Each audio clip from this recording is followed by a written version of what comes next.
안녕하십니까, 시트헌터입니다. 어제에 이어 오늘도 이 물잡이에 대해서 좀 특강을 좀 해드리겠습니다. 물잡이는 언제 하는가? 제가 항상 얘기하는 게 뭡니까? 물고기를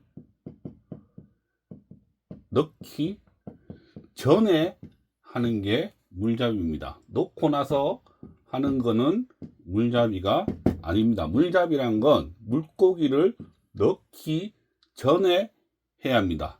왜? 이제 이유를 말씀드릴게요. 자, 그림과 같이 물잡이를 안 하거나 아니면 조금 해서 물고기를 넣었다고 가정을 하겠습니다. 물고기를 넣었으니까 우리는 사료를 주겠죠. 그러면 사료를 먹고 얘들은 똥을 싸든지 아니면 사료 찌꺼기들이 이렇게 남습니다. 사료 찌꺼기나 똥들은 유해균에 의해서 부패가 되고 결국엔 단백질은 암모니아를 발생을 시키고요. 물고기들은 직접적으로 오줌으로 이 암모니아를 발생합니다. 그러면 결과적으로 이 물속에는 암모니아 농도는 점점 올라갈 수밖에 없습니다. 자, 암모니아 농도가 올라가면 물고기를 살리기 위해서 반드시 환수를 해줘야 됩니다. 그러나 이 환수도 환수 양이나 주기를 잘못 맞춰버리면 물고기는 또 스트레스를 받고 그러면 잘못하면 질병이 오거나 죽습니다. 그리고 환수를 자주 해줘도 괜찮은 물고기가 있는 반면 너무 잦은 환수를 해주면 또 스트레스를 너무 많이 받는 물고기가 있습니다. 그래서 내가 물잡이를 안 하고 물고기를 이렇게 넣었다면 뭐 환수로 관리는 무조건 해야 되지만 물고기 종류에 따라서 물고기가 질병이 올 수도 있고 죽을 수도 있습니다. 그래서 물잡이는 반드시 물고기, 즉 봄개체를 넣기 전에 해야 하는 이유입니다. 또한 환수를 하면 암모니아 농도가 낮아지기 때문에 질산화, 즉 물잡이 기간은 더 길어질 수밖에 없습니다. 결국 물고기를 키우는 여러분들은 환수의 노예가 되고 물고기는 물고기대로 이 환수에 대해서 스트레스를 받을 수밖에 없는 겁니다. 자, 물고기 언제 넣나요? 물잡이 하고 넣으라고 했습니다. 그러면 물잡이가 됐는지 어떻게 알 수 있나요?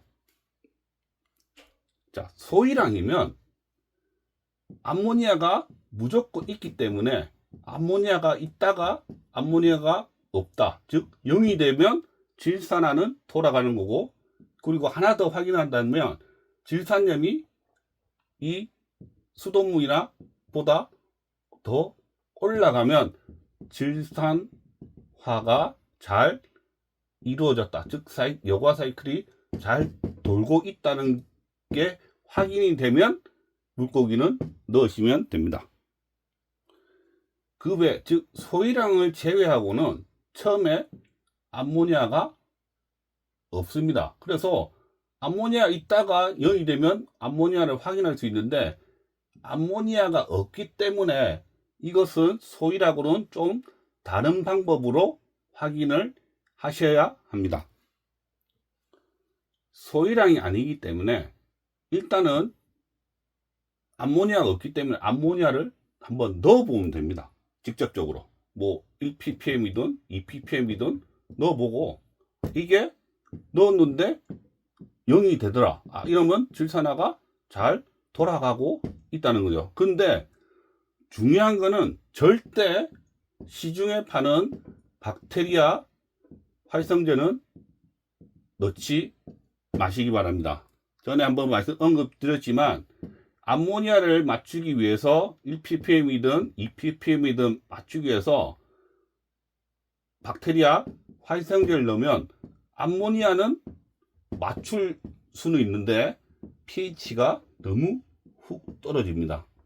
그래서 이거는 본인이 직접 암모니아제가 없다면 박테리아 활성제는 넣지 마시고요. 근데 대부분도 없기 때문에 뭘 하냐면 물고기를, 봉개체 아닙니다. 물고기를 봉개체와 비슷한 개체나 수량을 한번 넣어보는 겁니다. 그러면 내가 물잡이가 잘 됐다면 어떻습니까? 암모니아가 안 나오거나 질산염이 올라가겠죠. 반대로 물고기를 넣었는데 암모니아도 나오고 질산염은 그대로라면 사실 물잡이가 제대로 안 된 거죠. 만약에 본개체 말고 다른 고기를 넣었는데 물잡이가 잘 안 됐다면 그 개체 빼고 다시 물잡이를 하든지, 아니면 그 개체가 있는 상태에서, 즉 어차피 이 개체가 그러면 물잡이 고기가 되겠죠. 있는 상태에서 환수를 해 가면서 물잡이를 하시고 사이클이 잘 돌아간다면 그때 본 개체를 넣으시는 게 가장 안전한 방법입니다. 자, 정리를 하자면 물고기는 언제 넣냐면, 자, 반드시 물잡이를 하고 물고기를 넣어야 되는데요. 그러니까 뭐 물잡이가 어떻게 됐는지 확인하려면 질산화가 일어났는지를 확인하시면 됩니다. 소일은 암모니아가 무조건 나오기 때문에 암모니아 있다가 암모니아가 없어지고, 그리고 질산염이 올라가면 이거는 물잡이가 됐다 생각하고 본개체를 넣으시면 되는 거고요. 그 외에는 사실 암모니아가 처음부터 없기 때문에 암모니아를 한번 놓고, 소일처럼 놓고 없어지는 것을 확인하시든지, 아니면 본개체 말고 다른 물고기를 넣어서 돌아가는지 확인 후에 본개체를 넣는 방법을 쓰셔야 됩니다. 근데 솔직히 말해서 이렇게 안 하죠. 그냥 본개체 넣습니다. 왜? 본개체가 뭐 한 마리 1000만원짜리면 이렇게 하겠지만, 사실 뭐 구피나 기타 코리 키우시는 분들이 이렇게 하는 경우는 없는데, 아무튼 제일 안전한 방법은 이 방법입니다. 제가 정리를 했는데요.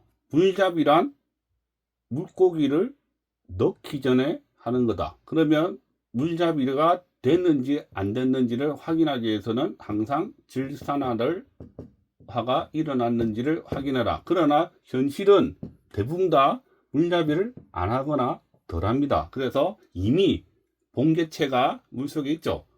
그럼 이것도 제가 뭐 잘 가르쳐 줘야 될 거 아닙니까? 그죠? 자, 본개체가 있기 때문에 무조건 환수해야 됩니다. 환수 안 하면 안 됩니다.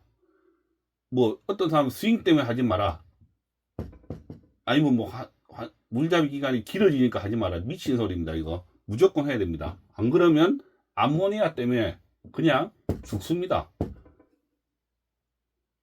죽는 것보다 스트레스 받는 게 훨씬 낫습니다. 그래서, 그리고 물고기마다 그 스트레스를 받는 개체, 그런 게 다 다르기 때문에, 즉 흐르는 강에, 흐르는 물에 사는 물고기들은 대량 환수해도 별로 스트레스 잘 안 받습니다. 그러나 고여 있는 물이나 수류를 싫어하는 물고기들은 대량 환수나 환수를 하면 스트레스를 받을 수 있기 때문에, 이거는 환수 방법을 좀 본인들이 물고기에 맞게 하시면 되고요.